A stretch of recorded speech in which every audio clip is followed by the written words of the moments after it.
ಮುಖ್ಯಮಂತ್ರಿ ಯಾರಾದರೆ ಸೂಕ್ತ ಎಂಬ ಪ್ರಶ್ನೆಗೆ ರಾಜ್ಯದ ಜನತೆ ಸ್ಪಷ್ಟ ಉತ್ತರ ಕೊಟ್ಟಿದ್ದಾರೆ. ಮಾಜಿ ಮುಖ್ಯಮಂತ್ರಿ ಕುಮಾರಸ್ವಾಮಿಯವರೇ ಸಿಎಂ ಹುದ್ದೆಗೆ ಸೂಕ್ತ ಎಂಬುದನ್ನು ಹೇಳಿದ್ದಾರೆ. ಅತಿ ಹೆಚ್ಚು ಅಂದ್ರೆ 24% ಮಂದಿ ಎಚ್ಡಿಕೆಗೆ ಬೆಂಬಲ ಕೊಟ್ಟಿರೋದು ಸಮೀಕ್ಷೆಯೊಂದರಿಂದ ಬಹಿರಂಗವಾಗಿದೆ.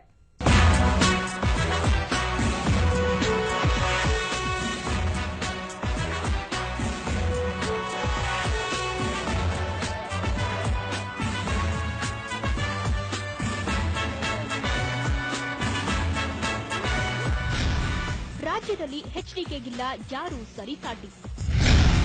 ಸಿಎಂ ಹುದ್ದೆಗೆ ನೀಡಲು ಸಾಧ್ಯವಿಲ್ಲ ಪೈಪೋಟಿ.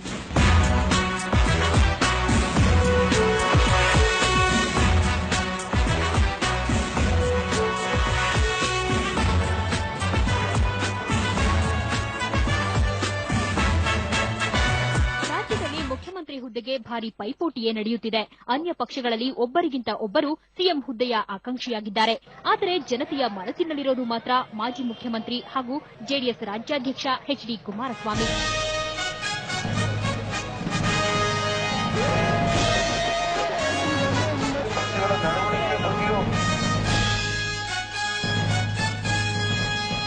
ಹೌದು, ಎಚ್ಡಿ ಕುಮಾರಸ್ವಾಮಿ ಮತ್ತೊಮ್ಮೆ ಮುಖ್ಯಮಂತ್ರಿಯಾಗಬೇಕೆಂಬುದು ರಾಜ್ಯದ ಜನತೆಯ ಅಭಿಲಾಷೆಯಾಗಿದೆ. ದಿ ಟೈಮ್ಸ್ ಆಫ್ ಇಂಡಿಯಾ ಮತ್ತು ದಕ್ಷ ನಡೆಸಿದ ಸಮೀಕ್ಷಾ ವರದಿಯಲ್ಲಿ ಇದು ಬಹಿರಂಗವಾಗಿದೆ.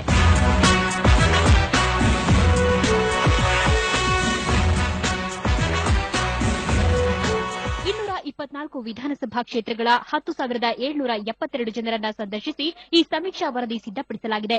ಇದರಲ್ಲಿ ಅತ್ಯಂತ ಹೆಚ್ಚು ಮಂದಿ ರಾಜ್ಯವನ್ನಾಳಲು ಕುಮಾರಸ್ವಾಮಿ ಸಮರ್ಥ ವ್ಯಕ್ತಿ ಎಂಬುದನ್ನು ಸ್ಪಷ್ಟಪಡಿಸಿದ್ದಾರೆ. 24% ಜನಾಭಿಪ್ರಾಯದೊಂದಿಗೆ ಕುಮಾರಸ್ವಾಮಿ ಅಗ್ರಸ್ಥಾನ ಪಡೆದಿದ್ದಾರೆ. ನಂತರದ ಸ್ಥಾನಗಳು ಮಾಜಿ ಮುಖ್ಯಮಂತ್ರಿ ಯಡಿಯೂರಪ್ಪ, ಹಾಲಿ ಸಿಎಂ ಜಗದೀಶ್ ಶೆಟ್ಟರ್ ಹಾಗೂ ಮತ್ತೊಬ್ಬ ಮಾಜಿ ಮುಖ್ಯಮಂತ್ರಿ ಸದಾನಂದ ಗೌಡರಿಗೆ ಲಭಿಸಿದೆ.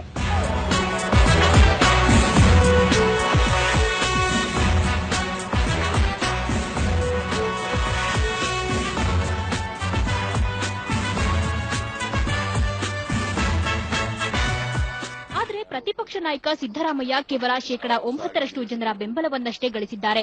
ಇನ್ನು ಎಸ್ಎಂ ಕೃಷ್ಣ 8% ಮತ್ತು ಕೆಪಿಸಿಸಿ ಅಧ್ಯಕ್ಷ ಜಿ ಪರಮೇಶ್ವರ್ 7% ಜನಬೆಂಬಲ ಗಳಿಸಲು ಸಾಧ್ಯವಾಗಿದೆ. ಈ ಮೂಲಕ ಮಾಜಿ ಮುಖ್ಯಮಂತ್ರಿ ಎಚ್ಡಿ ಕುಮಾರಸ್ವಾಮಿಯವರೇ ಮುಂದಿನ ಮುಖ್ಯಮಂತ್ರಿಯಾಗಲು ಸೂಕ್ತ ಎಂಬುದನ್ನು ಜನತೆ ಸಾಬೀತು ಮಾಡಿದ್ದಾರೆ.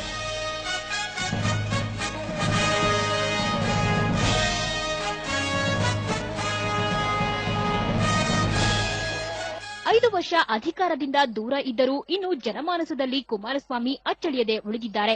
20 ತಿಂಗಳ ಆಡಳಿತಾವಧಿಯಲ್ಲಿ ಮುಖ್ಯಮಂತ್ರಿ ಹುದ್ದೆಯನ್ನ ಜನಸಾಮಾನ್ಯರ ಬಳಿ ಕೊಂಡೊಯ್ದು ಹೇಗೆ ನಾಡಿನ ಅಭಿವೃದ್ಧಿ ಸಾಧಿಸಬಹುದು ಎಂಬುದನ್ನ ಎಚ್ಡಿಕೆ ತೋರಿಸಿಕೊಟ್ಟಿರೋದೇ ಈ ಯಶಸ್ಸಿಗೆ ಕಾರಣ.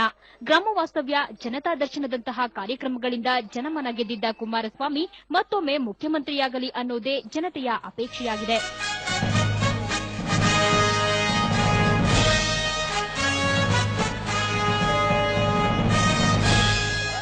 ಇನ್ನು ಈ ಬಾರಿಯ ಚುನಾವಣೆ ಯಾವ ವಿಷಯದ ಆಧಾರದ ಮೇಲೆ ನಡೆಯಲಿದೆ ಎಂಬ ಪ್ರಶ್ನೆಗೂ ಜನ ದಿಟ್ಟ ಉತ್ತರ ನೀಡಿದ್ದಾರೆ.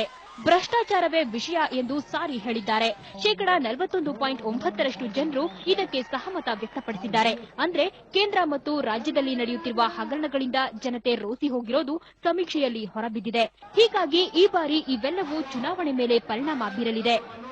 ನ್ಯೂಸ್ 24 ಬೆಂಗಳೂರು.